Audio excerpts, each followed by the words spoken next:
They said it couldn't be done. But they did it, baby. They did it.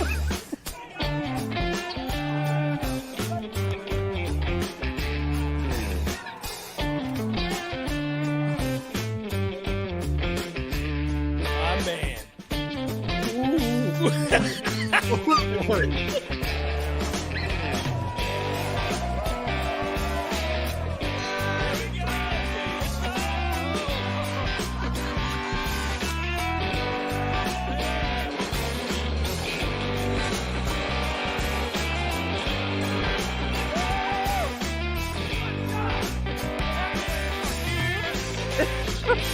Everybody, here we go. Jeffrey, you got to get a sucker for me, buddy.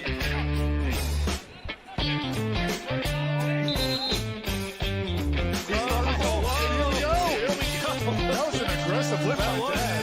Come on, break the record, Jeff. Oh, this is 10 seconds. 12 seconds. 15 seconds. For the record. Oh, my God. It's a new record. Let me have the mic. Can I have the mic?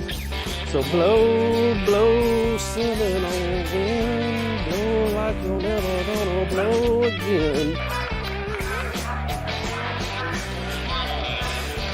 Well, I'm here. I'm not sure where Corey went. He was supposed to come out here. He's supposed to be here for this big win. The Noles had lost. Oh, it's coming in hot. I made it.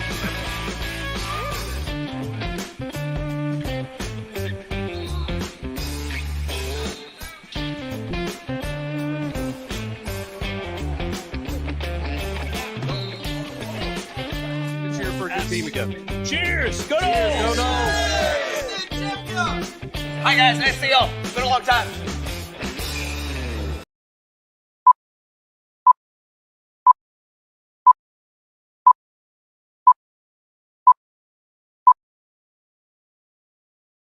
Good evening, everybody, and welcome to the Spring Showcase post-game show here on Warchant TV, alongside the founder and administrator of Warchant.com. His name is Gene Williams. My name is Tom Lang. Director Ben Spicer behind the scenes. Gene, like the trailer, the little introduction that Ben was put together? awesome. That got me more fired up than the Spring Showcase. That was well done. Thank you. Ben put that together for us, and that's awesome, dude. Solid effort. I'm going to enjoy watching that throughout the season. There's never enough Corey being silly. I mean, there's no limit to that, so I love it. Yeah, there's going to be more and more additions to that as time goes along. Right. I'm sure that the things that make the cutting room floor are going to be awesome as well.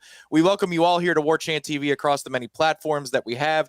YouTube is the main source, but we see you out there on Facebook. We see you out there on X as well. Thank you again for being here on Warchant TV. As you enter the chat, please make sure to hit the thumbs up underneath the video wherever you are. It helps us find more Florida State fans who are looking for great coverage.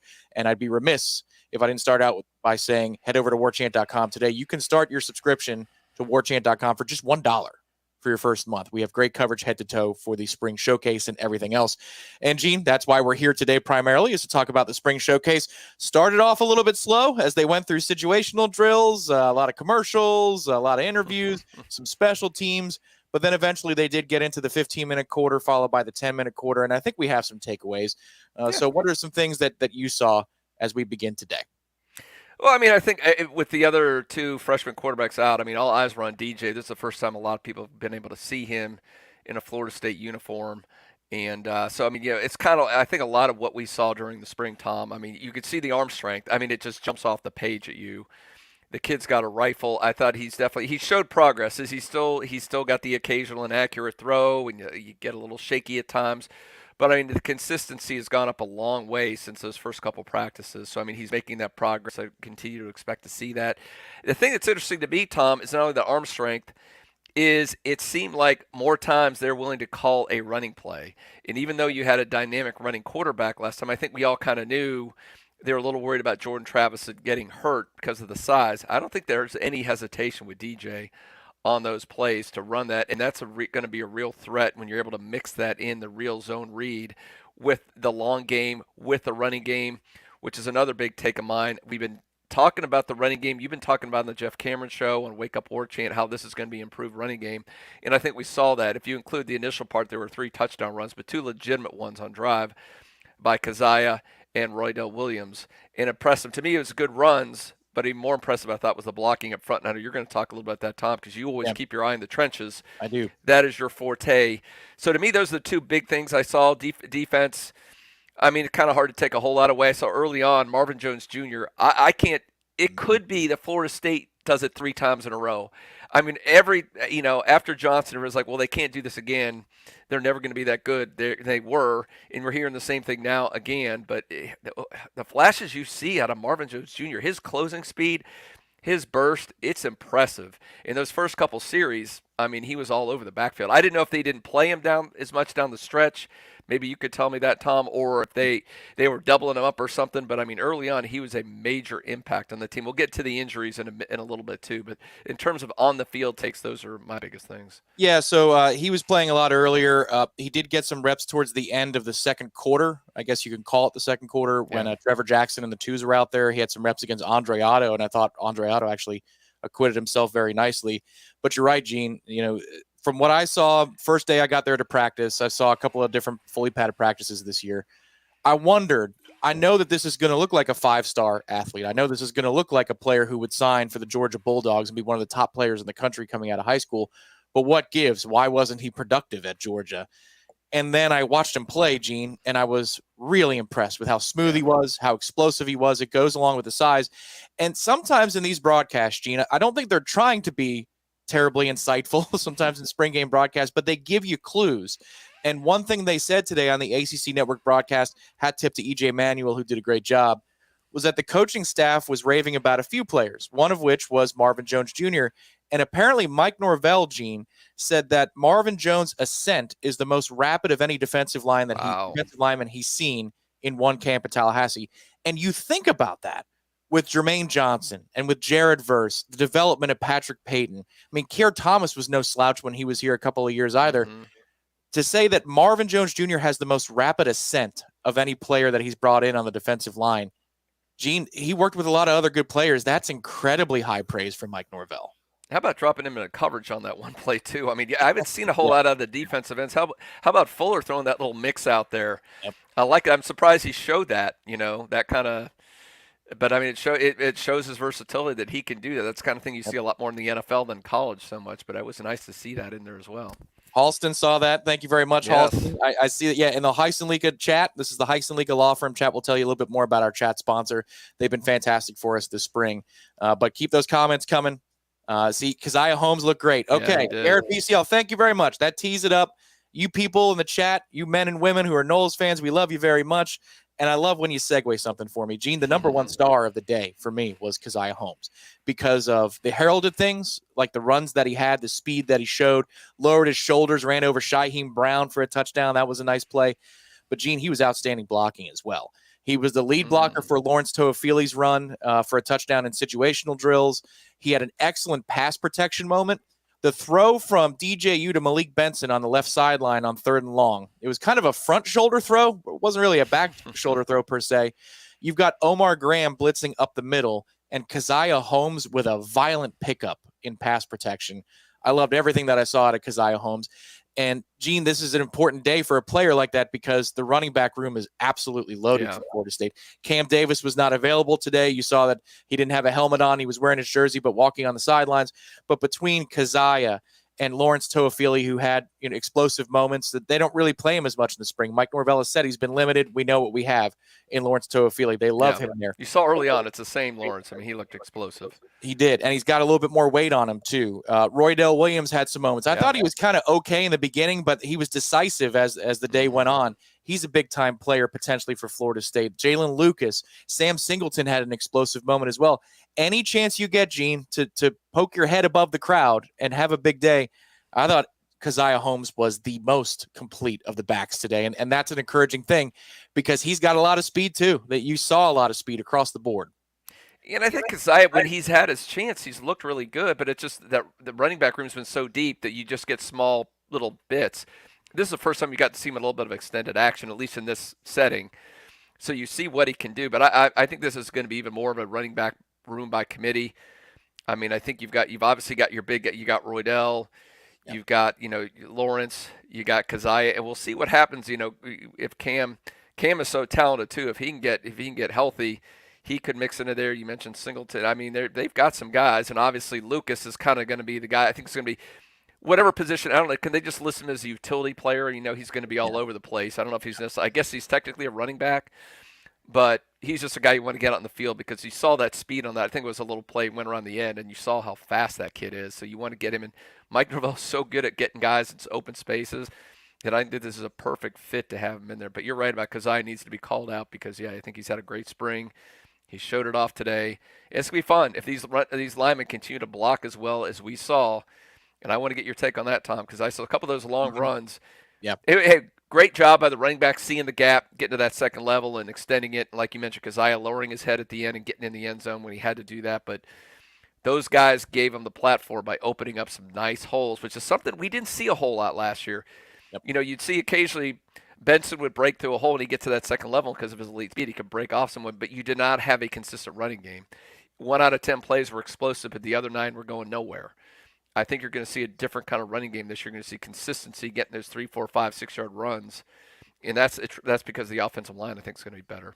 So a couple of things with the first team offensive line. They didn't catch every play on ACC Network. Go figure. That's a first.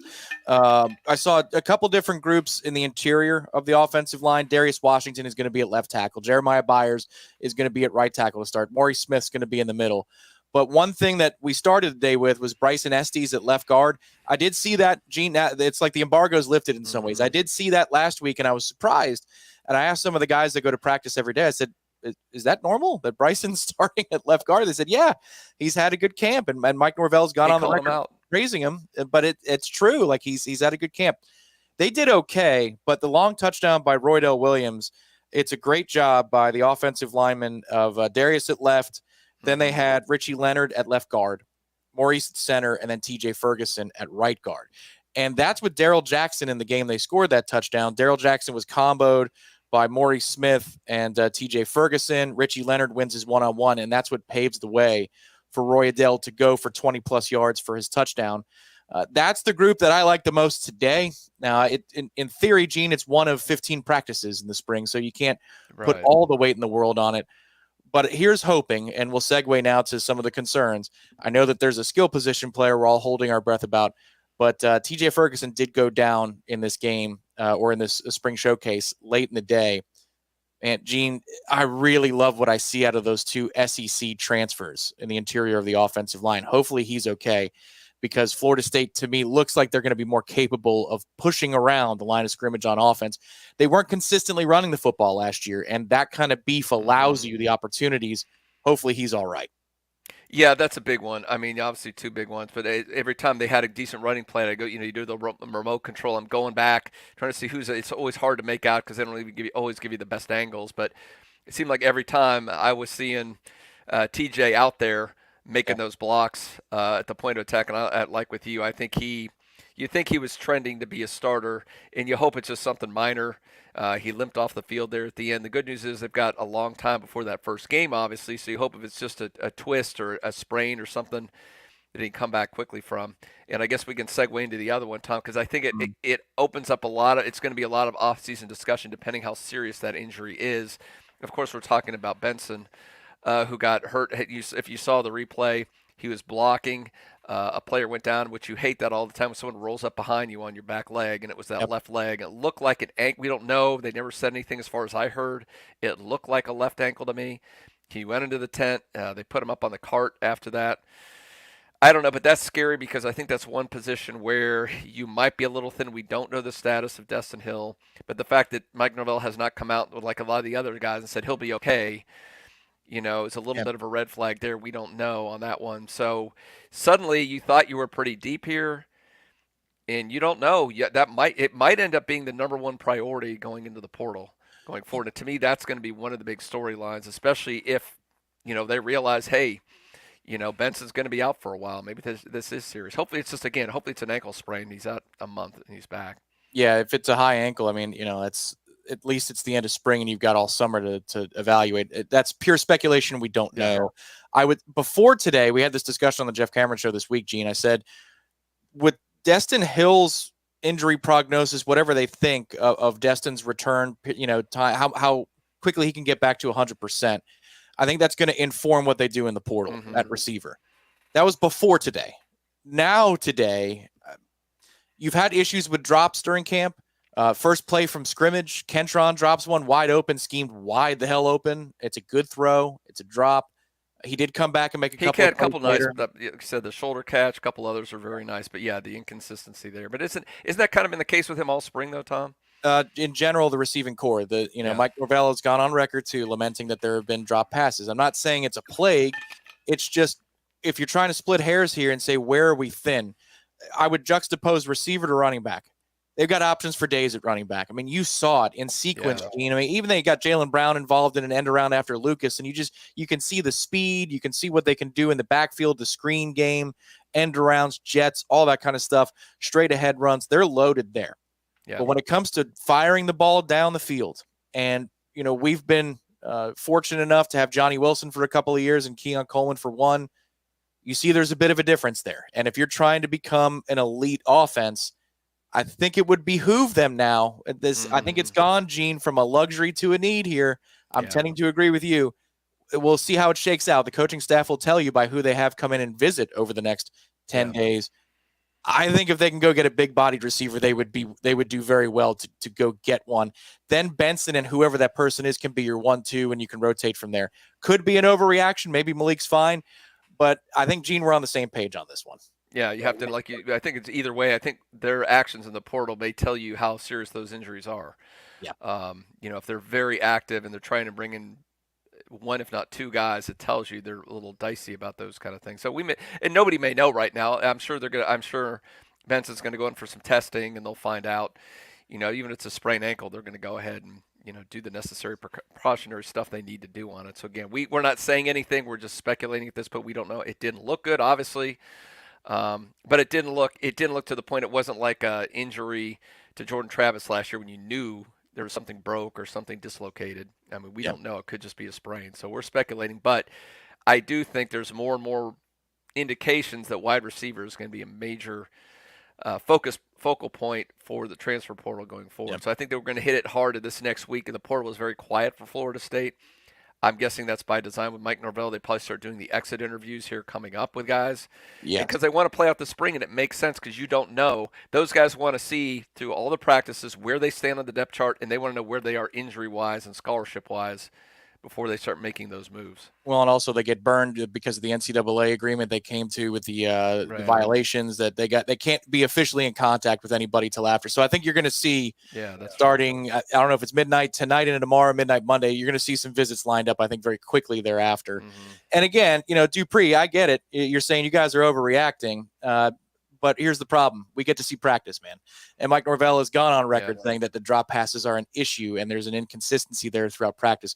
So this is something that's occurring over the period of time of, a month to 6 weeks. It's not just about one day. And Tom, I get the drop passes are just a part of it. Isn't it more outside of Benson, really just the consistency overall with that unit, with the rest of the unit? I mean, it seems like you might go a couple practices and Portier disappears, or Williamson has a pretty good day and then he disappears. It's that kind of trend. You're not seeing someone else become a reliable option for DJ or whoever's the quarterback out there on a day in and day out basis. The last half of practice has been Benson. That's been your consistent go-to guy. And if he is, we don't know, but if he's out, then where are you? I mean, I think that's why we're having this concern right now. It's not the drops, and I've seen that get cleaned up a lot of times. I mean, that's something that can be easily corrected. It's just being good day in and day out. If they needed another receiver too, especially some of these veterans that they have, they've been in this program long enough that they shouldn't be having these lapses for long periods of time. We'll get to DJU. I know, Gene, you touched on him in just a second in our assessment. This defensive line is going to be fun to watch. This defensive backfield is going to be a lot of fun to watch, too. You could see, Gene, the numbers that they roll out there on the defensive line. This was their goal. I think they're going to attack the portal vigorously to go get an interior defensive lineman to help bolster that rotation. But, I mean, Durojaye is a nice player, Gene. Saw a couple of plays in which he's driving a guard who's trying to pass protect into the backfield and doing so with a lot of violence. And you combine that with what we've already talked about with Marvin Jones Jr. and Patrick Payton is a set it and forget it type player. He and Marvin met at the quarterback at one play. Mm-hmm. Lolo Haya is not. I was going to say Lolo Haya. You got to call him out too. He had a couple nice plays. He did. He's not known for pass rushing. He's getting there. Already good against the run. They're going to wear on people over the course of 50 snaps and 60 snaps. their rotation is going to be better than it was last year when you rotate your first team defensive ends to your second teams. I thought Byron Turner had a couple of good moments today as well. That defensive line, Gene, is going to set the table for two things. Number one, a worn down offensive line on the other side. But then number two, pressures on the quarterback in this sense. Third and obvious. And then also, I've got to get the ball out of my hand quickly because this group is relentless. So that means more opportunities for defensive backs to make a play. And you saw a couple of those today. Azarie Thomas nearly had one. Even also the linebacking crew. DJ Lundy deflected one in the air. If he turned around, he might have found the ball and picked it off. Justin Cryer had a good break on a ball today as well. It was targeted for, was it Morlock? It was a tight end over the middle. This defensive front, I think, is going to generate more chances for turnovers, and that's very exciting. Yeah, absolutely. And I don't know if you heard the interview with Brandon Fisk, and he said his breakout, they asked him who his breakout candidate on the defensive line. He said KJ Sampson. So, and he did have a play or two in the game too. But, I mean, if one of those younger guys or a guy like that jumped out too, then to your point, Tom, and I know last year we had this ongoing kind of like, we're not sure. We talked about the rotation. It would be very frustrating at times in season when you would see a Byron Turner or somebody else out there in a key drive, and you're like, Mike, what are you doing? But it proved he was right on this whole thing because by the end of the season, they had healthy, they had depth, and they were wearing the hell out of teams. You saw that in the Louisville game at the end of the year. That long game paid off for them. But you're right. I think they're in an even better position if they can stay relatively healthy with that depth at that defensive line to really wear on folks. Director Ben's going to post a couple questions in a minute, but before we get there, and we will welcome your phone calls here shortly. We're going to activate those lines in a little bit. But first order of business here is DJU. Gene, you touched on it a little bit at the outset, but if you're joining us right now, welcome in. It's the Spring Showcase post-game show here on Warchant TV. We've got full coverage for you here on this channel on warchant.com, which you can sign up for $1, always free here on Warchant TV. But for those who are rolling in, Gene, what do you think about DJU's performance versus what you may have seen in practice or what you've read about DJU this spring? What do you think? Yeah, and like I said before, I know some people that it's kind of 50-50 on people saying he looked good, he didn't look good, but we got to put it in context of what we've seen all spring. And I said what I like to see is improvement. The DJU we saw today is definitely much better than the DJU we saw week one of practice. And that's expected because he's in a new system, new players, everything else. There's a learning curve. But the fact to me, he's still riding that curve up. And but plus the arm strength, you know, they had a couple deep shots, and I love seeing it because not only you got the quarterback flick of the wrist, he can throw it 50, 60 yards downfield, no problem, but you've got players that can stretch the field a little bit, and that will open up. We talked about the running game, and I think ultimately that's what Mike wants to do is to be a run-first team and to do that, and I think it's going to help you with that. And also I pointed out earlier, I think you're going to actually see DJ run more than you saw Jordan Travis last year because I think physically he's more able to handle that than Jordan was just because he's such a big freaking dude. And again, that opens more things up when your quarterback is willing to do that and read that defensive end and take off and run with it when he needs to. So that was, I like what I saw of him. He's got some stuff still to clean up. And there are a couple passes you're kind of like, EJ pointed out one of those where he didn't set his feet. He was kind of hit a wide open receiver. He tried to throw it on the run instead of just set your feet, get the ball there. Yeah. But little things like that. But I tell you, Mike and staff are going to clean those little things up. I have no doubt. You don't complete 59% or below 62 seasons out of your career percentage of your passes without having some issues. I mean, that's what we knew when we brought DJ in, and the Cam Ward comparisons were this. Cam Ward's going to make more plays, Miami's transfer quarterback, but he's also going to fumble more. He fumbled more than a dozen times this past season. So you're going to get the highs and you're going to get the volatile lows where you turn over the football. DJ doesn't turn over the football hardly at all. His interception count is really low, especially last year at Oregon State. Completion percentage is low, but he's got a cannon for an arm. So there are pluses and there are minuses of when we were hitting the transfer portal of who Florida State brought in. I saw most of that today in DJ. The only thing that I saw that I didn't like, really kind of sticks with me, holding on to the ball too long, Gene. And I think in a couple of situations, it might be coverage or it might be just pull the trigger, man, just air it out. But other than that, I thought he scanned the field pretty well. He handled pressure. He's not getting hit, but still, you could get bumped into by your own offensive lineman if a defensive end like Marvin Jones is shoving somebody right into the pocket. He had good poise about him. He delivered quite a few strikes. I thought the best throw of the day was not completed. You had a shot to Darion Williamson against a blitz in the end zone. It's maybe a 15-yard pass over the middle. It's a perfect throw, but it's good coverage as well, and the pass is incomplete. he threw a couple of really nice balls today, Gene. And I think Yeah. overall they're pleased with what he's done. And I thought today was pretty representative. There's some good, there's some things you'd like to clean up. But overall, I think he's going to be a solid player for Florida State. And you're right, Gene. The zone read game, when they had the read option early and he kept giving, I thought, what's the point of this? But they eventually showed and put it on film that he can keep and he's willing to keep, which is important. You got to have a guy who at that size who's willing to keep the ball. I think even when he's live and the jersey, no contact jersey comes off, he'll be willing to run for Florida State, and that's a huge weapon because the receivers, I thought, Gene, blocked very well today. I thought Hakeem Williams, unfortunately, we're not talking about 4 catches and $150, but you can see that there's a commitment top to bottom in that receiving core to block, which opens up a lot of things. And that's something. It's amazing. You go back and look at this team. I mean, so many things have changed the last couple of years.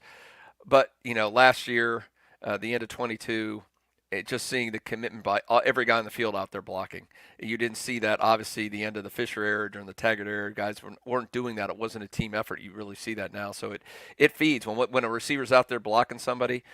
It feeds, and everybody feels like they need to do that. And you mentioned Akeem, and I guess I would say, and I hate to say it this way, but I mean, I'm trying to figure out a way to say this. In terms of disappointment, I really thought if there was a guy that I wanted the most to kind of jump out this spring and take that next step, it was him, because then I thought he would fill that void that they need so much at receiver. But yeah, it's great to see he's blocking, but man, just the lack of, he's just not getting the separation or getting open down there. I don't know what's going on with him. So that's what Florida State did today in terms of the scrimmages. We didn't the scrimmage the 11-on-11s. The grand finale looked like a bit of a mess, Gene, towards the end. So what we're breaking down for the bulk of the day is the 11-on-11. The situational stuff in the beginning taught us a couple of things. Honestly, I thought one of the guys who had a bit of a low moment was Sean Murphy, the linebacker, who looked tentative as he was trying to bring Lawrence Toafili down on Lawrence Toafili's touchdown run. You might have had a missed block. Did he come back out after he got shaken up? And then I know did Murphy I don't come know back that in the game? That's a good question. I do not know that he came back out or not. But generally speaking, you have a couple of guys who stood out today. Malik Benson was one of those, Gene, but unfortunately, he looked great. The storyline is going to be about how hurt is he. But Malik made quite a few good plays. The best play of the day for the receivers, I think, was the contested catch against Fentrell Cypress. Again, I'm calling that a forward. Cypress had great coverage too, but that was put in a spot you couldn't do anything about it. It looked like a front shoulder throw, but he went up and he got it. That's important. Florida State's losing a lot of 50-50 experts, jump ball experts, and you got to have guys who can go up and get the ball. I think that's the number one question we have coming at it today is how hurt is Malik Benson? Hopefully he's okay there. It's rotten luck because there's been some contact in spring, and you haven't seen a guy like that go down since Destin Hill. Florida State's depth will be assessed by the coaching staff. It's about to get crazy. Remember to sign up for Warchant.com and stay tuned to Warchant TV. Transfer portal activity is going to ramp up big time in the next about 48 hours. You're going to see a whole lot of activity. So remember, Warchant.com is where you want to be. Your first month, the entirety of coverage of the transfer portal, this recruiting weekend, the spring showcase today, $1 to try it. $1 to try it. Head to warchant.com for that. Now, questions in the chat. Director Ben, I know he's got a couple queued up. Let's see what he's got in the Heisen League Law Firm chat. Antoine says, is the secondary just that good, or do we need to get more reps with DJU and the wide receivers? Gene, which side of the coin? You could say both. You could say a little A, a little B, but what side of the coin do you see facing upward? I think this is the best defensive back group they probably had since, 13, 14. I mean, that group, I think so they're really freaking good. And I think obviously they don't have the depth at wide receiver, especially with Malik Benson when he went out of there. I mean, you're getting guys that are, when you got guys like AZ Thomas out there and Cypress, who's got unbelievable experience, I don't know if there's a better tandem of corners in the ACC than those two. So I give it to them. I don't think DJ looked bad. I thought he looked pretty good. He had he had a throw here or there that there's one that probably should have been picked that he threw. But on the whole, I thought it was a solid effort by him. Again, he's getting better and better with every practice. So you just kind of extrapolate that. And as Tom said, he doesn't commit turnovers, which is something that will help Mike's offense flourish. So I'm putting it more on the wide receivers. They don't have the depth, and some of the older guys aren't stepping up. And the fact that defensive backfield is really freaking good. Yeah, agreed. That group is it's very deep. Kai Bates made a play towards the end of the day that was very impressive, and that's a freshman that's come in. Safety is the one place that I would look at and say, outside of Shaheem Brown, what is the the final situation there? What is the top line of the two deep look like? Who is going to be your starter? And will the coaching staff entertain bringing in another defensive back at safety specifically over the next week? They're going to tell you whether they love what they have or they don't over the next week when you see on threes from Steve Wiltfong, who just joined us at On Three, and some of the others who head up national portal coverage. Who is Florida State working to get in-house to at least visit campus and consider coming to Florida State? The coaching staff's choices on what prospects they're bringing to Tallahassee or what prospects they're in contact with will tell you all you need to know about roster assessments. Gene, you and I can talk about receiver till we're blue in the face, but if they don't bring one in, the coaching staff is telling you they feel fine. They feel fine with the room. That's the conversation we had about quarterback. Tate Rodemaker was still a part of the roster in December, Gene, but they brought in a couple of transfer prospects. They're telling you they don't think it's good enough. So we'll see what the coaching staff has to say about the receivers and the secondary in the coming days. But Antoine, to answer your question, this secondary is going to be very talented for years to come. They really love what they have, and I think you can see it. They're playing with a little bit more aggression, and they're trying to ball hawk a little bit more. And what's so exciting about that, Tom, if you do get the pressure, if there really isn't a big drop-off at that end position, getting pressure on the quarterback with Marvin Jones and LaHaya and Peyton and these guys, I mean, these guys, if they could sit back and take their shots, when you've got an aggressive defense that's getting pressure on a quarterback, you've got a talented defensive backfield, it could be pretty special. Yep. Next question comes from R. Wilmer. R. Wilmer, one of our favorites here on Warchant TV and the Heisen Legal Law Firm chat. Okay, after watching the spring showcase, you are excited, so-so, or nervous about the upcoming season? Gene, take it away. What do you think? I think I'm more excited because I think this is going to be a really good team again. Is it probably going to go 13-0? I kind of doubted it could. They may be favored every game. I guess we'll see how the season plays out, but I'm pretty excited about it. I'm a little nervous about a position or two. Like I said, wide receiver, we don't know. But if they're without their top two wide receivers, I'm a little nervous because it's easy to say go in the portal, but Keon Coleman's and Malik Benson's don't grow on trees. And a lot of it's like they always say, well, go out and get a guy. Well, it's possible there not be an elite wide receiver that wants to come to Florida State. What if he's not there? That makes me a little bit nervous. But again, I'm playing nervous Nelly right now. That all those things go wrong, and they've traditionally been able to get somebody in the portal to fill the voids when they've needed them. But so a little nervous, but mostly excited. I'm excited in general. They've got the foundation to be a double-digit win team and a team that plays for the ACC championship again. You can see what they're trying to do, and I know there's a question about that coming up, but you can see what they're going for, I think, which is they're trying to be more physical, and then they're trying to be faster. Now, they've achieved that they're objectively faster, but they're trying to implement that in games. Gene, early on today, Jalen Lucas couldn't get it going. And then finally, you referenced it. There's an end-around play from the right to the left, and you get to see what that speed's all about. And then Jalen Brown makes a play shortly thereafter, and Sam Singleton with a long run with some good speed, and Keziah Holmes. And Malik Benson's no slouch either. He had to throw Deuce out there at least for one time to get him out there on that end-around, too, to show his speed off.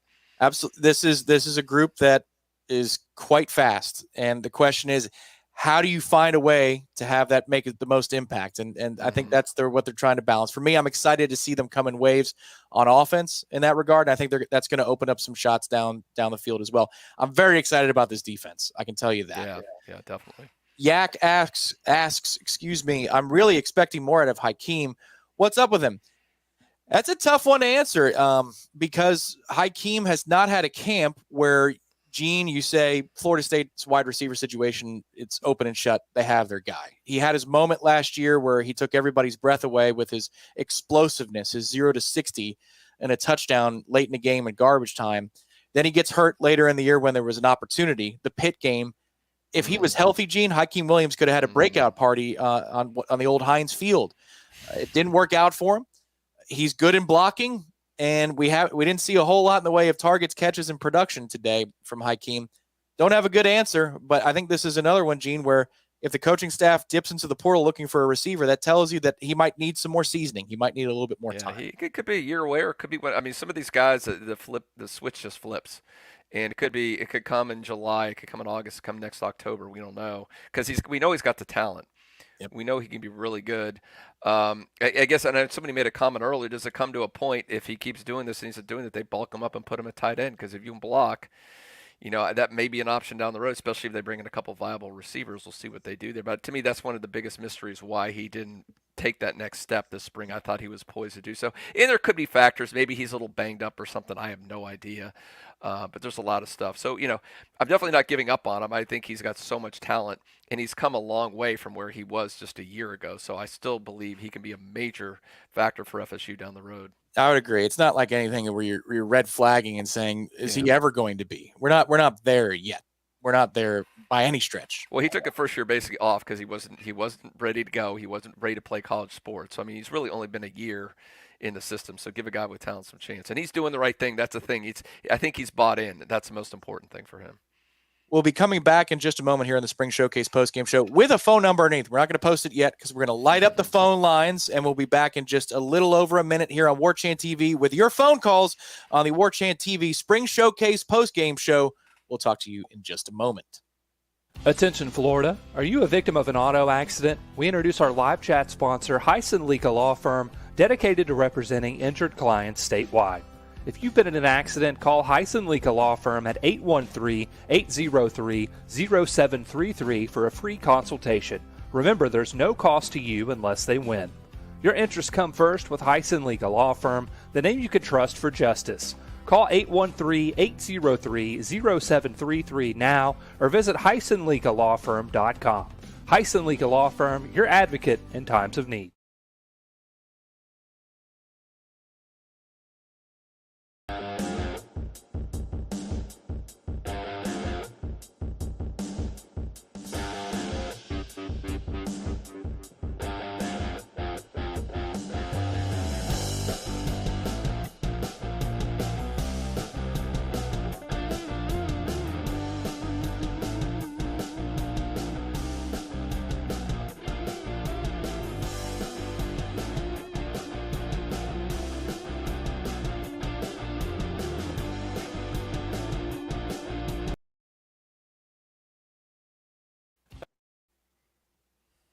Firing up the Warchant Game Day post-game call-in show.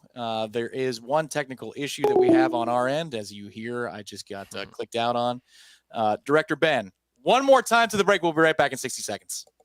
Attention Florida, are you a victim of an auto accident? We introduce our live chat sponsor, Hyson Lika Law Firm, dedicated to representing injured clients statewide. If you've been in an accident, call Hyson Lika Law Firm at 813-803-0733 for a free consultation. Remember, there's no cost to you unless they win. Your interests come first with Hyson Lika Law Firm, the name you can trust for justice.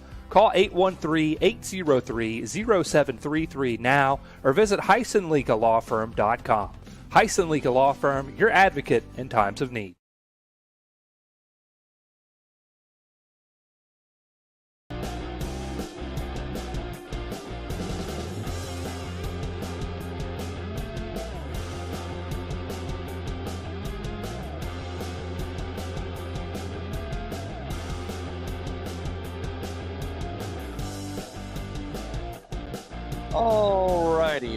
All right. Stop the music now because we are live. Look at that, Gene. One little gremlin. He wanted to crawl into the operation. Hey, just like, that's why it's a spring, Tom, is. where it's dress rehearsal for the big time. So we will get it together. Hey, if you want to, at some point, we can flash it up. I know that Corey, or one of our staffers, put it in. Corey had a thread going during the spring game with a little bit more detailed updates if you want to find out on what happened during the spring showcase, pretty much documenting every play. Some of the ones we couldn't see. That's correct. Because if you're watching at home on ACC Network, as you know, they don't show them all for whatever reason. So you can do a play-by-play, but they also posted the unofficial stats of the players because FSU doesn't usually put those out, I don't think, for the spring showcase. If you want to see those, they are on the Tribal Council. I don't know if we can probably flash those at some point if somebody's interested. We will. We will pull those up. Yeah, thankfully, Gene, they missed for the most part what the second team was doing. They went to commercial break for the second team during the scrimmage. They did miss a couple for the first team, and that was frustrating. It was. Yeah. But sometimes it's the network's fault, and we all love to blame our pals at ESPN.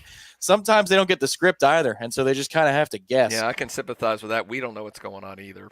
Correct. They came out, I'm getting all set. I know you are too. And a couple of years ago, we had they started with the 2-point plays, and we had no idea that they were 2-point plays. We were doing. Oh my God, the horrific! Then we had the next 40 minutes of interviews on the sideline without plays. It was kind of similar this year. They kept on going back to Pete Thamel for another 2-3 minute feature. Then they're showing special teams.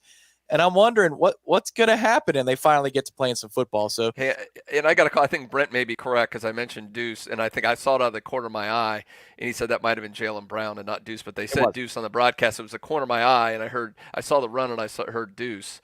So thank you, Brent, for pointing that out. You were correct. It was Jalen. That was just shortly after the Jalen Brown. That was shortly after the Jalen Lucas play. This is where, again, that's where you get excited. To the question we got before the break, that's where you get really excited. Is you think about the waves that Florida State can throw.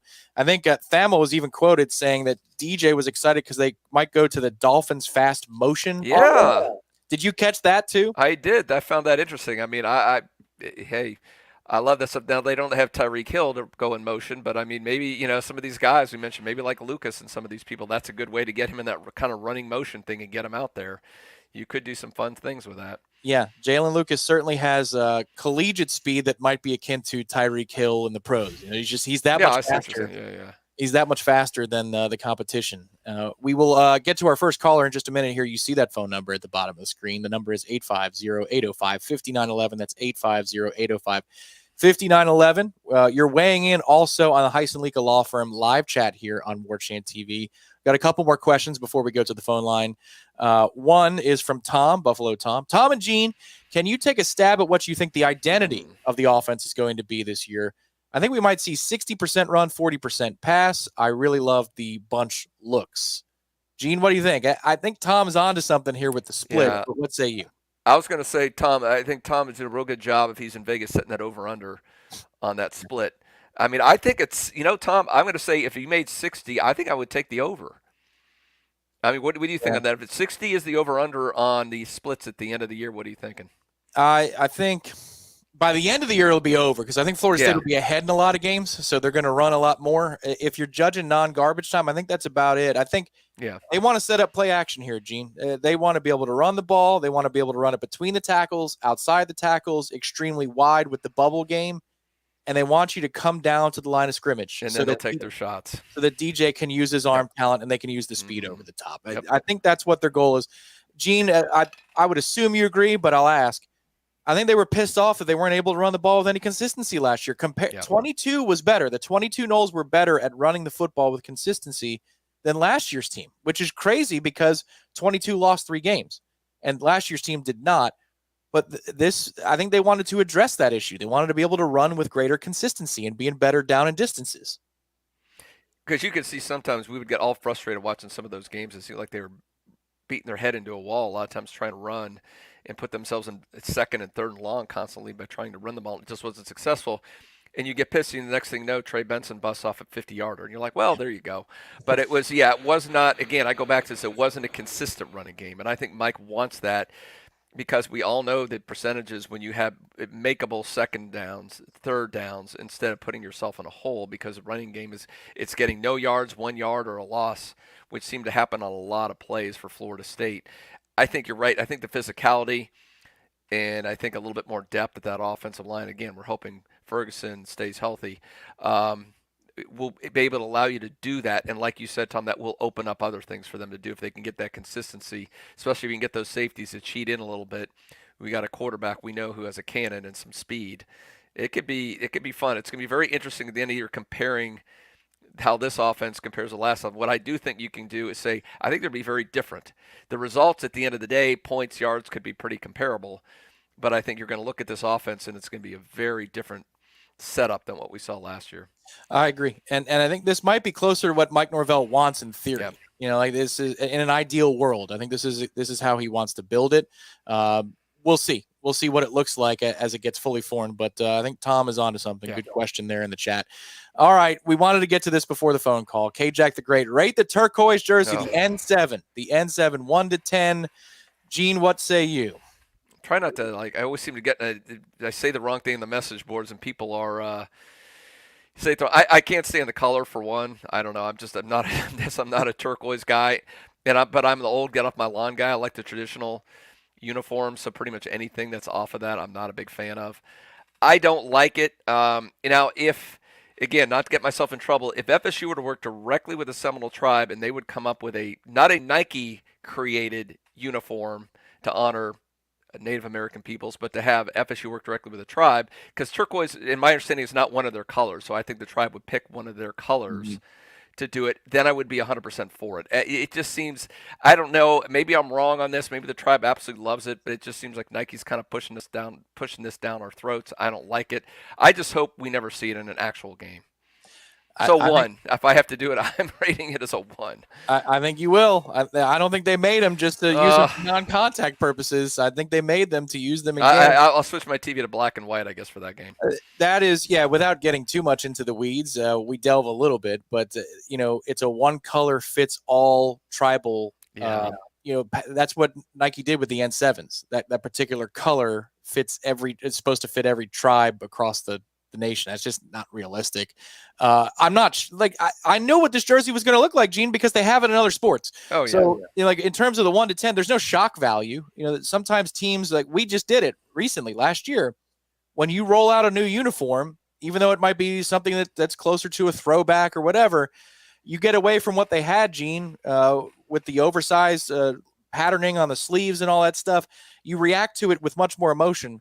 I've seen the basketball team wear this uniform. I've seen the softball team, I believe, wear this uniform. Mm-hmm. So this color combination, people do fan edits, and you see them all the time. So this really wasn't shocking to see. Can't we do throwback? I mean, why don't just do some throwbacks? If you want to do it, do some of the older uniforms. With the old, I've got one of those helmets back here. You've got the state on the helmet, and do some of the old, the uniforms everybody loved in the 80s and 90s. And to me, if Nike wants to make a little extra money on the side, or you want to wear something different, do that. I think that would be more fun for the fans But again, maybe I'm wrong. Maybe everybody loves the turquoise, so whatever. What am I to say?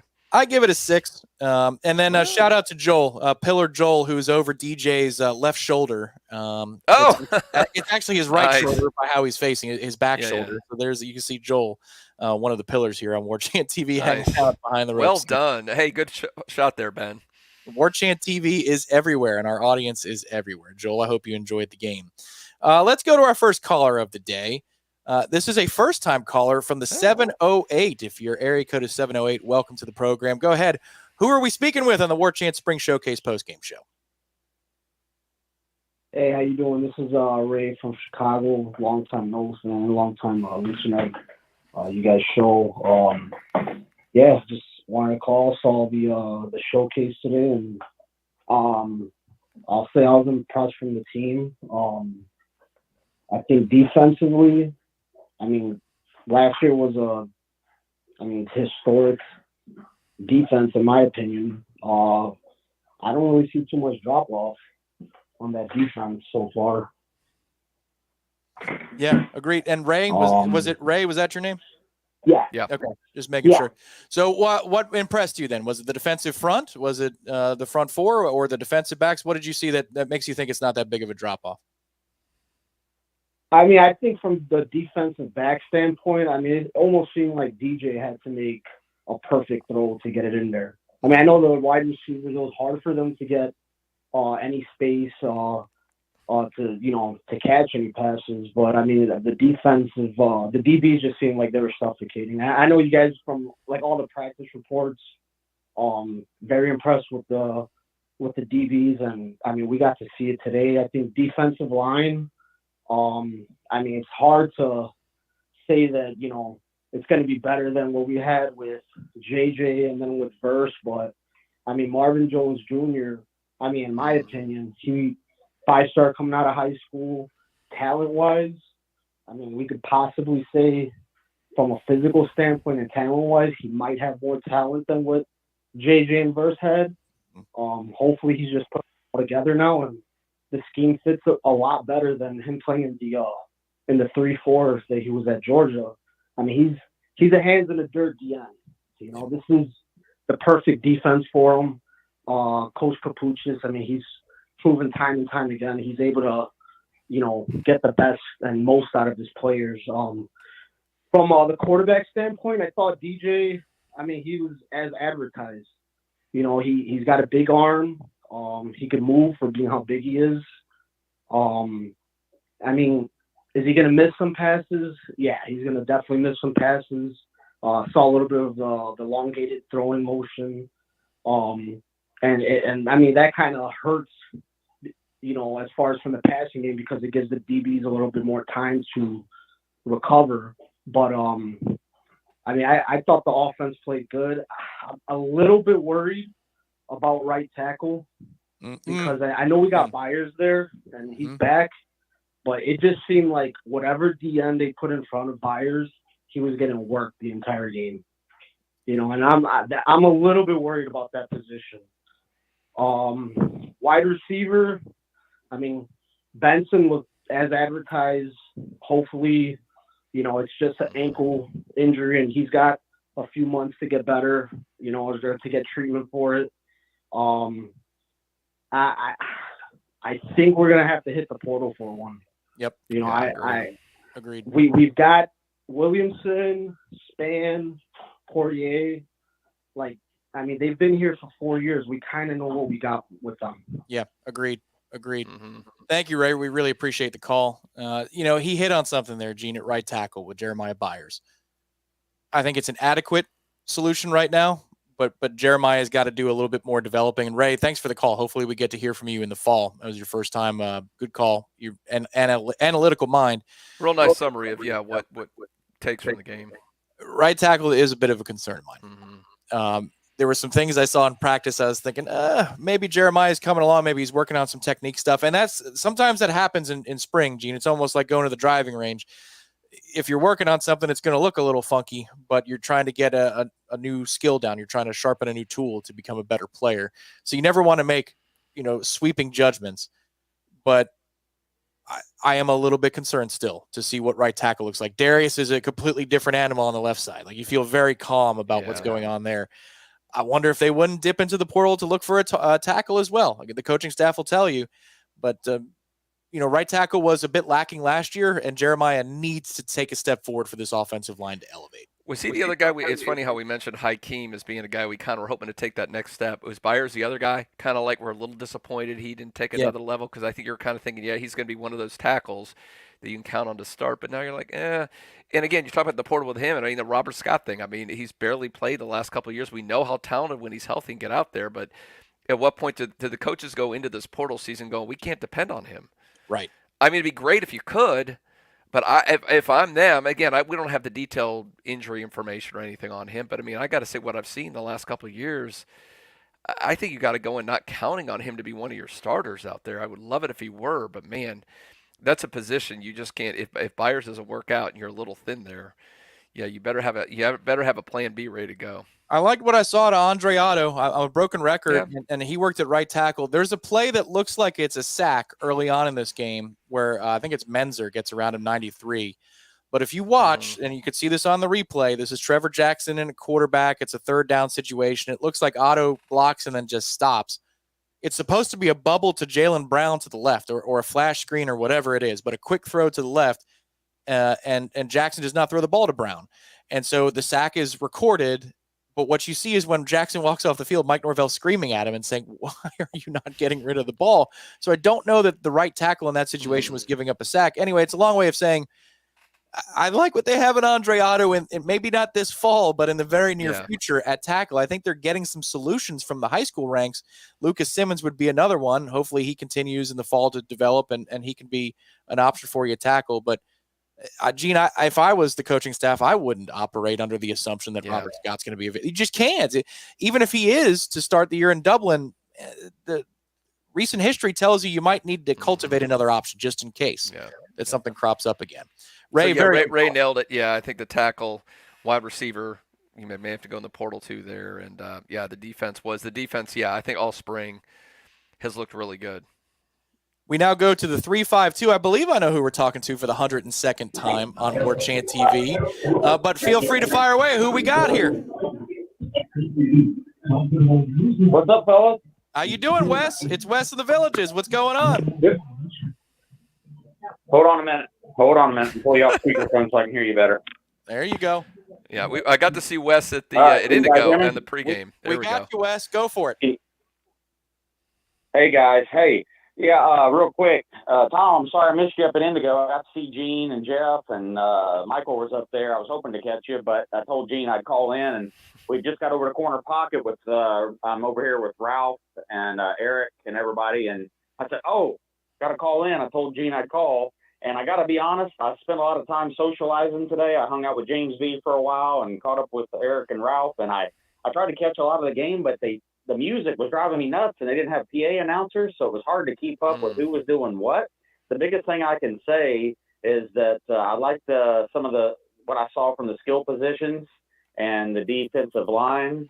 What I saw, the offensive line looks like there's some opportunity there. I don't know if they'll go after somebody in the portal or what, but all in all, they're about what you would expect given what they were putting out there, I guess. There was a couple of guys that went down with injury, and I'm not sure if you guys have identified who that was, but I don't know if it was anything that looked bad. It was hard to see from where I was at, but all in all, it was nice to see him out there running around and doing some things. There were some, I like seeing, what's the walk-on quarterback? Trevor Jackson. What's his name again? Trevor Jackson. Yeah, it was nice to get him some experience. Would have loved to seen Croman Hawk or Glenn out there, of course. But other than that, I guess most people probably say it's about what you would expect for a quote unquote scrimmage. And so I tried to listen to what you guys have been saying so far, but it's hard to hear inside this place. So, but anyway, I wanted to call and say, hey, I told Gene I'd call, and I'm sorry I didn't have more to add because it was hard to kind of follow it and then yapping my gums with everybody. But hopefully, see you guys in the fall. And Gene, it was good seeing you. And I told Gene I'd call, so I don't want to call in real quick. I think Ralph's in behind me on hold, so we're here hanging out. I don't know if you guys are coming over later, but if I don't see you, I'll just say this. I'll cut my promo. Everybody hit the thumbs up. Subscribe to warchant.com, the best in the business. Y'all have a good evening, and go Noles. There you go.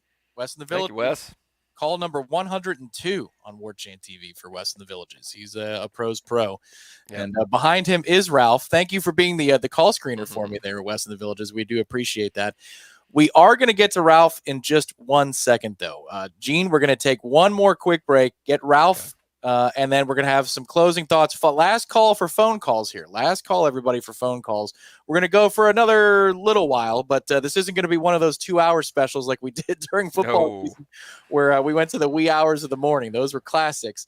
But when you get 25 minutes of live football, we go just a little bit shorter. The phone number is below right there here on Warchant TV, 850-805-5911.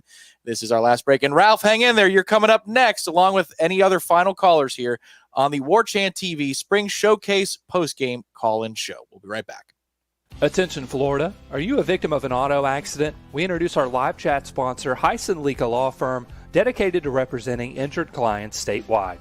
If you've been in an accident, call Hyson Lika Law Firm at 813-803-0733 for a free consultation. Remember, there's no cost to you unless they win. Your interests come first with Hyson Lika Law Firm, the name you can trust for justice. Call 813-803-0733 now or visit HysonLikaLawFirm.com. Hyson Lika Law Firm, your advocate in times of need.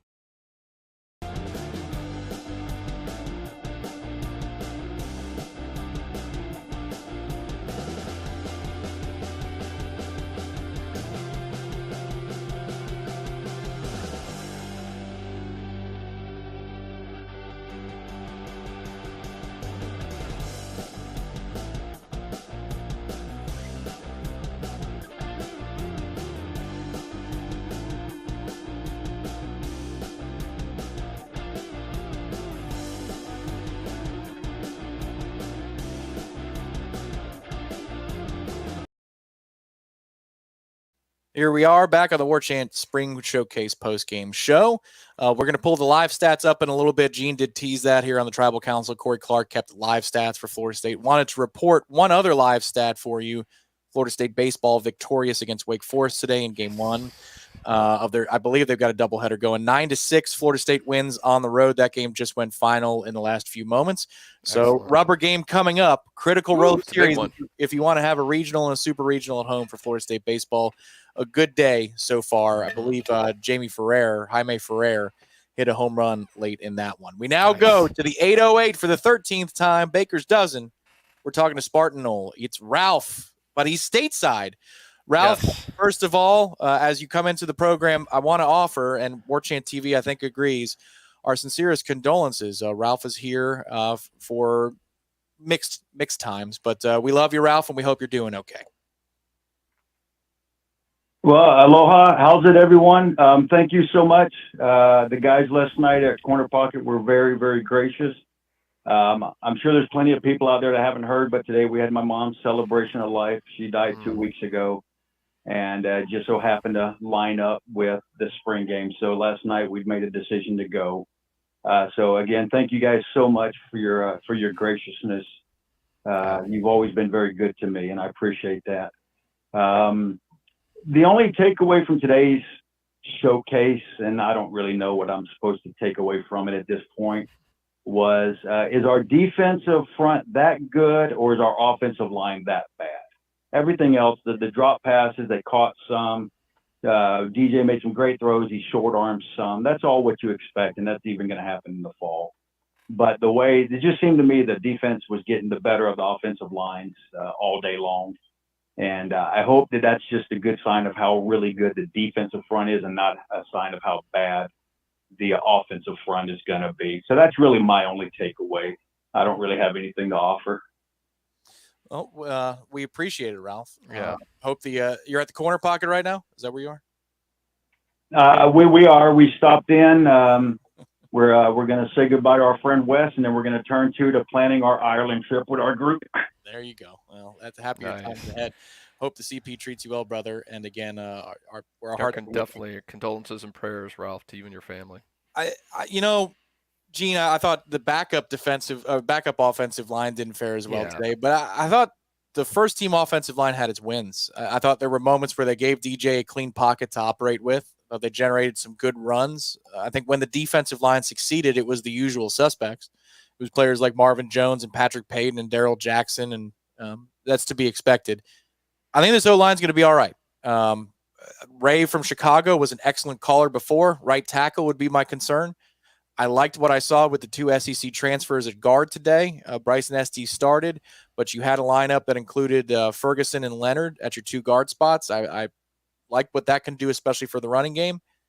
I think when the defensive line won, it's because they're good. I think this offensive line is going to be pretty solid. What say you, Gene?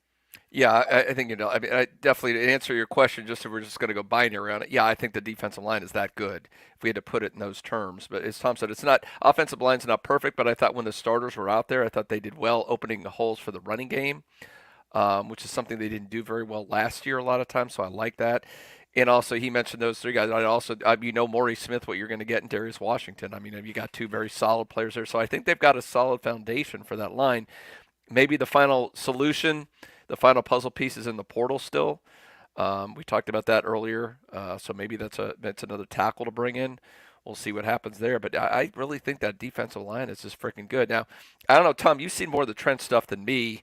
The film that we put out all the time, and just from the little bit of practices you've been able to see and I've been able to see, but it almost seems like maybe the run blocking is still a little ahead of the pass blocking. Now, it could be because they've got such good play at defensive ends, and like you said, there's a little bit of a weakness at tackle right now, especially with Scott out there and Byers still trying to find his footing. Yeah, I think so. This is one lesson from last year that I'll carry into now, though. In camp, their run blocking was far better than their pass protection in fall camp last year. Yeah. And then when he got out to play on Saturdays, it was the exact opposite. They couldn't run block with any consistency in their pass protection. Yeah, but they had so many injuries up there, and so many weren't talked about there. I think that was part of plus when the Jordan's running ability was taken away, would they stop doing that? I think that changed the dynamic quite a bit. Yeah, and DJ looks willing to run. That's another, maybe it's not the biggest headline, but that's a headline today, is that he proved it. I know it's non-contact, but I also promise you he's not running that for his own health. That he's going to keep the ball. And they need that fake to be carried out, or that play to be carried out, Gene, because last year you saw several instances in which Reed defenders knew that Jordan wasn't going to run. That defensive end would crash and the whole side of the field's open. You see Jordan handing it off. Like, what, I get it. I understand. And Mike's probably giving him marching orders. We don't want to get you hurt, but man, it drove me nuts sometimes. Yeah, the Durajaye run where he's reading Durajaye, who's crashing at the running back, was the most impressive choice DJ made today in that particular part of the game. We're going to pull up the stats. We've got one more caller as well, but here are the stats from Corey Clark. Unofficial as they are, it's better than you're going to get mostly. I don't think they're going to print and publish anything. DJ 14 of 29 for 175, no touchdowns or picks. Trevor Jackson 5 of 15, 48 yards.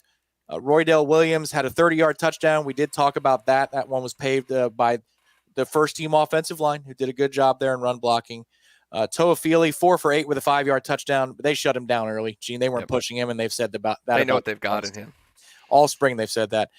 Keziah Holmes, who for me is the player of the day on offense, maybe the player of the day overall, 6 for 44 with a 20-yard touchdown, a couple of excellent pass protection moments as well, and lead blocking moments from Keziah Holmes. Sam Singleton did have one breakaway-ish run. He ended up with 5 for 22, according to Corey.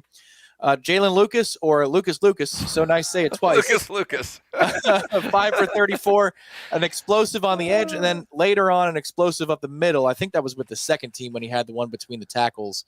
And then Demetric Stevens, 4 for 5. And in terms of receivers, Malik Benson, 2 for 33, including that nice front shoulder catch on a third down. That's the passing play of the day, I think.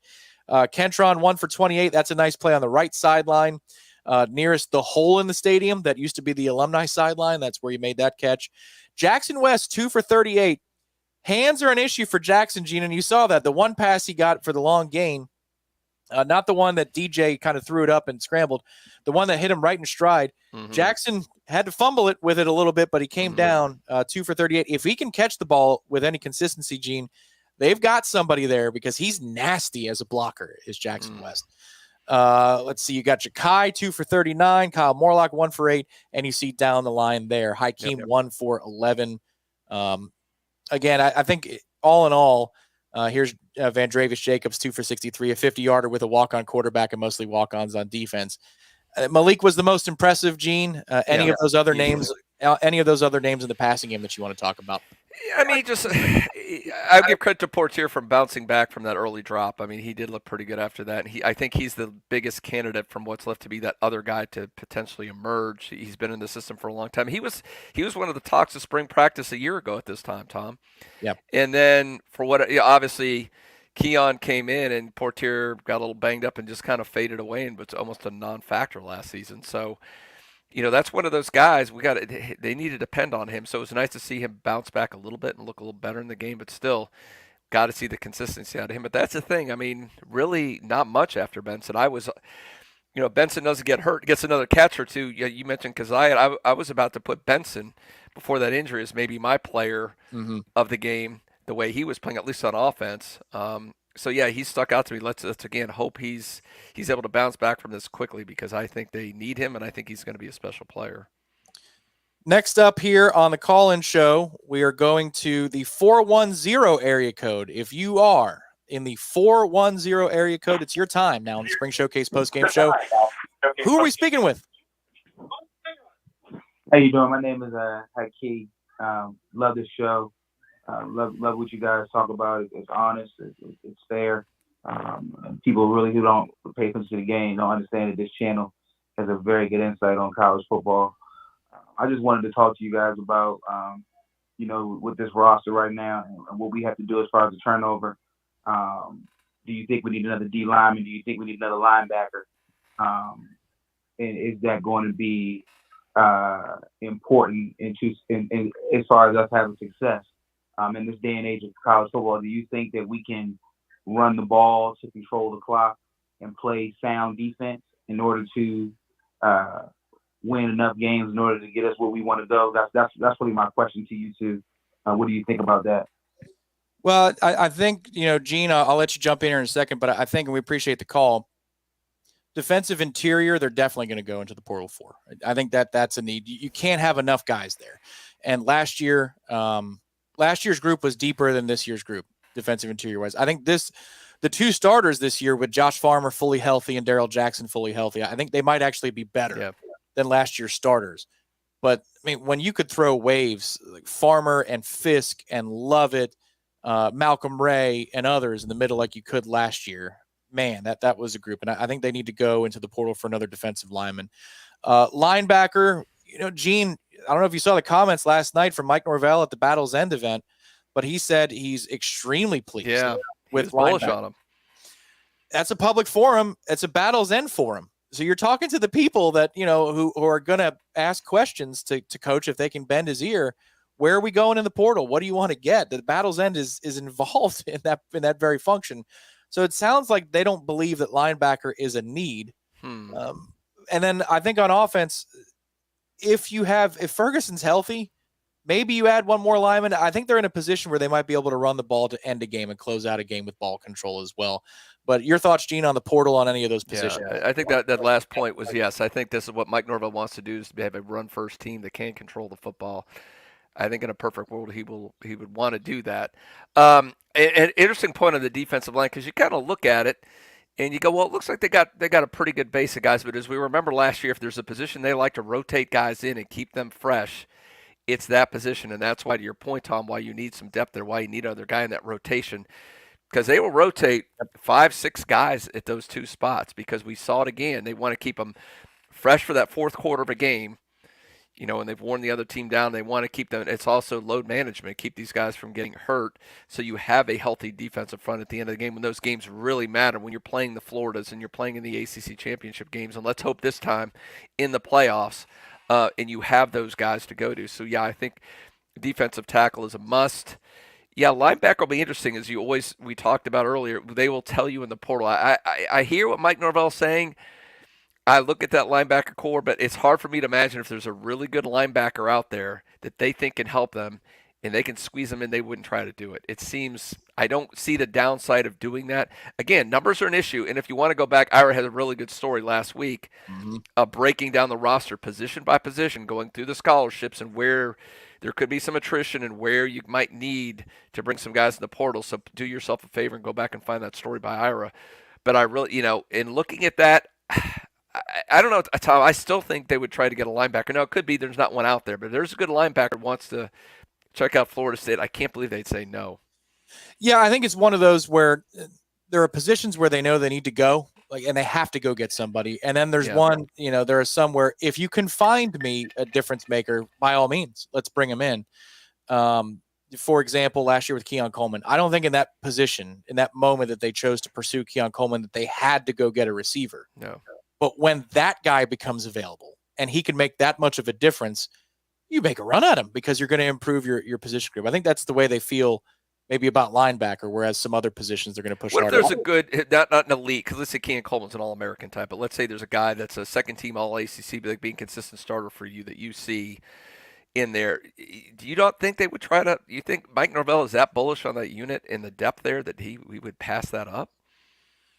No, I think, well, that's where it comes down to numbers, I think, too, is how many outgoing you have, how many spaces you have to work with. Again, they're working with lighter scholarship numbers. I don't know how much that matters really this day and age. That's kind of a nebulous thing that nobody talks about. And there's always going to be the inevitable medical hardship or two that comes out. It seems every year there's one or two of those guys in the transfers. I don't know. And I hope what he said is 100% on board, and they are so impressed with what they've seen. They say we're good.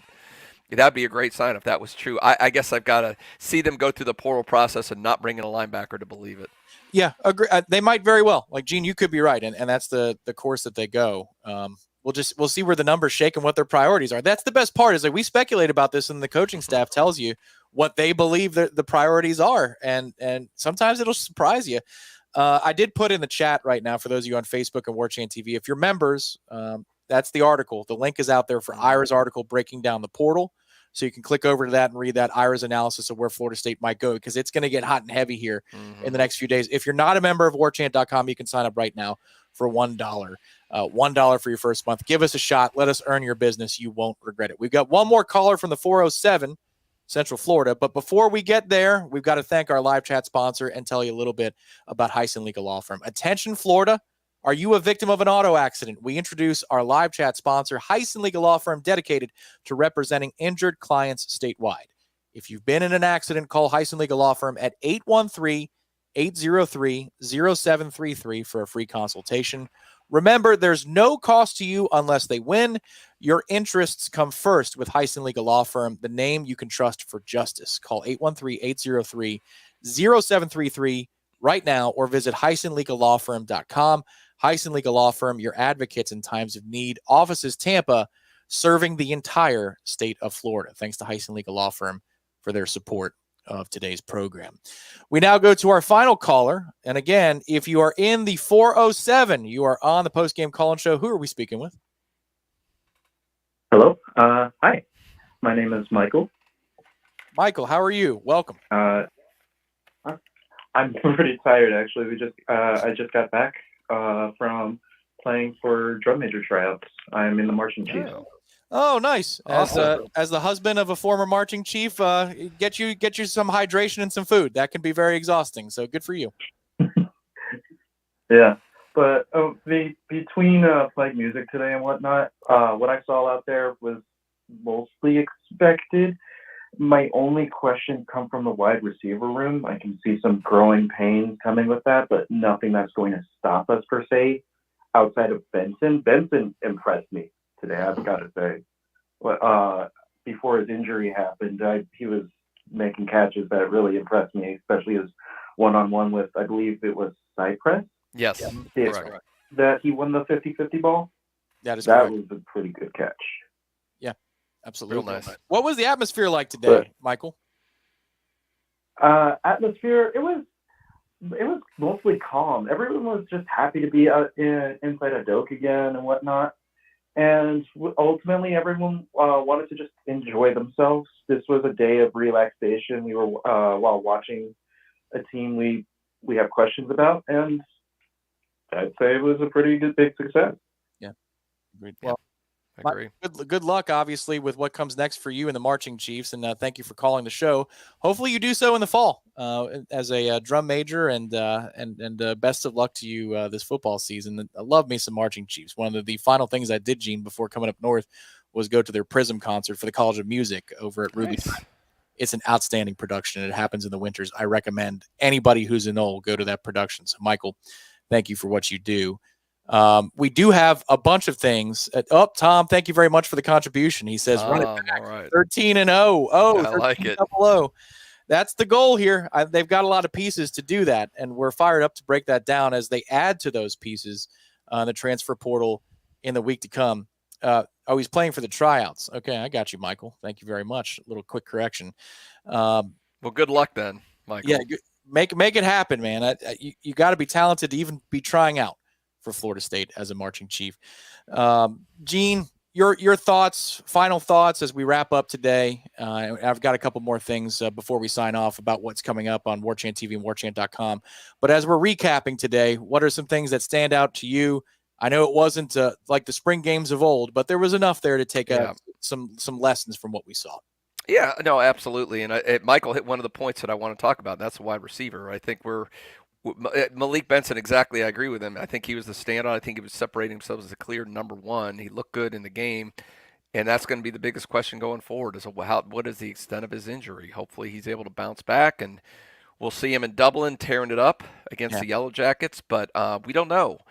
And we've talked a lot about it here, but we'll see what Florida State does now. This portal opens up for Florida State in the next 24, 48 hours, whatever it is, and we'll see what happens at that wide receiver, because I think they do need, even if he's coming back, I would not be surprised if they brought in at least maybe try to sign one wide receiver out of the portal. So that was a storyline. Obviously, DJ's debut in Doak Campbell for the fans and for the media. We don't get to see scrimmages, so it's the first time we've seen him in there. I thought obviously a decent effort, give it about a B, was solid, but I mean, again, he's improved. I know the bar is so high going from Jordan last year, and I think some people that were making some critical comments, I think you got to put things in perspective. I mean, he's only been on campus a few months. He's learning the system, and he's continuing to get better, so I think he's going to be just fine and be a solid quarterback for FSU. And then, again, some of our callers mentioned it, the defense is going to be really nasty. We like to shore up a position or two, maybe with a little bit of depth here or there, but I think at all three levels, and like what you said, if Mike is this confident, the linebackers have really taken a step forward and are exceeding his expectations. This defense is going to be unbelievable this year if they can stay healthy. So that's exciting. So yeah, a lot of stuff to take from it, and obviously, T.J. Ferguson, the offensive lineman who also got banged up. Our prayers are with him, and hopefully he'll be able to come back soon as well. So to me, that's kind of the takes from this. But it's been a solid spring. I think they've improved, and they put themselves in a good position to make a run at that 13-0. They have. They are deeper than they were, and so they can absorb maybe a bump or a bruise here or there. You just don't want to suffer too many of them, obviously, in spring ball. We do, since you brought up Dublin and you brought up Ireland, Gene, because that's next stop, Ireland for That's Florida. true. The next time we'll be next time we're doing the show, Tom, we're going to be doing it from Dublin. That's just unbelievable. That's a wild thing to think about. It's going to be one hell of an atmosphere, and that's another link I put in the chat right now. Hospitality packages are available for a VIP Warchant pregame experience. This is cool. It involves a game ticket, but it also is your pregame experience, an FSU-based tailgate at RDS Ballsbridge. Yeah, that's going to be an interesting day. You've got an open bar. You've got a barbecue menu. You've got a whole bunch of activities to do at an FSU-only pregame venue. It's Irish festivities. Bjorn Werner is going to be the MC there. Von Stryker is going to be there. We're going to do a live pregame show. I put the link in the chat. If you're thinking about coming over to Ireland, or you are, and you wanted to see what's available to you in terms of game day packages, take a look at that link that I put in the chat right now. Open bar right there. That does it for me. If you're listening on the podcast version of this, Seminoles2Ireland.com, and look up hospitality packages, and you'll find it at the top. It says FSU tailgate and game ticket experience at RDS. It is going to be a one-of-a-kind experience. And there'll be a Herb Street dunk tank in there, right? We'll have got that set up. That guy. Yeah, that if guy. They did, imagine if they did that for We'd Get Second Harvest. Imagine that. Do it for charity. How much money would they raise? A little bit more than $15,000 we raised this week, which is a great thing. Hey, I didn't get to bring that up, Tom. You and Jeff, everybody at Second Harvest that came out for the golf tournament, incredible. And got to call Z-Chan out again. His unbelievably generous donation. Man, there's so many good people. And I'm so glad to call them friends and people that are part of the Warchant family, and they're so generous. It's fantastic. It just warms my heart how great everybody was. Yeah, we've got every dollar counts for an organization such as that. Z-Chan came with a lot of them. So did Jonathan. So did Jonathan in a big way. James B. But everybody who contributed, we did some good for some people who provide food to those who are in need. So thank you all for your help here. The Warchant TV family is quite amazing. Also on Warchant TV tonight, if you want some extra viewing, we've got Mike Norvell's post-game press conference. That's our post-showcase press conference, That's available on Warchant TV. Breakout interviews with Azarie Thomas, Marvin Jones Jr. Breakout interview with DJ Uyunglele, Lawrence Toafili. Those are all live on the channel right now. The Warchant wrap with Corey and Ira is coming up very soon. I got to imagine they're going to do a spring wrap, so that'll be available on the channel. Also on our alternate channel. This is Warchant's alternate channel. It's called Warchant Press Room on YouTube. Interviews for recruits who are on campus. So if you're interested in 2025 targets and recruits, like, for example, I know wide receiver Kobe Howard. We got him outside of Doe Campbell Stadium. Michael Langston, Matt Lasser did. That interview is available in the Warchant Press Room. It's another channel that we have here on Warchant TV. Absolutely free. It's because we have so much content, we've got to put things in different places. So we've got you covered head to toe. There's going to be a game column. There's going to be Ira's thoughts. I'm sure a post-spring 3-2-1. Gene, we're covered head to toe here. And Smash. We got a Smash coming Monday. We got a Smash coming on Monday. It'll be Ira and I coming up. Wake Up Warchant. We'll break it all down on Monday. And it's also going to be a breaking news time because we've got the portal coming up this week and the NFL draft, Gene, because Florida State's going to send 10-plus dudes to the draft. So it's a crazy time with a ton of information coming. And I'm guessing there will be a show later in the week covering recruiting, specifically more probably portal stuff. So stay tuned for that later in the week. We'll have some kind of, whether it's a wake up they do or we have Michael Langston on and break down all these, because there's going to be a lot. Just buckle up the next few days. It's going to get interesting. It's not quite the winter window when everything was happening. There was the Orange Bowl, there was the winter window. Is Mike Norvell going to stay? That was a time that we'll write a chapter in a book about someday, Gene. But this is going to be, how does Florida State get better? How do they find their next Keon Coleman at whatever position? That's what the next few days are about. Warchant.com. $1 for your first month. Head over there right now. Subscribe. warchant.com, $1 for your first month. You will not be disappointed with our coverage. Our thanks to director Ben behind the scenes today. He did a great job directing. He also was shooting photos out at Doak Campbell. You'll see those on warchant.com as the day progresses. Director Ben has been an awesome Swiss Army knife for us. Gene, it's great to get back with you. It feels like it's only been a week, but it's been about 4 months since we last convened for a post-game show. This has been fun. For everybody in the chat, thank you very much for participating. For Heisen Legal Law Firm, thank you to our live chat sponsor. This has been the Warchant Spring Showcase post-game show. Heisen Legal Law Firm is our sponsor today. Make sure to head over to Warchant TV and warchant.com. Hey, good work by you, Tom, before you sign off. Oh, thank you. Give him a thumbs up on the way out. Thanks, Tom. Hit that like button. See you next time, everybody.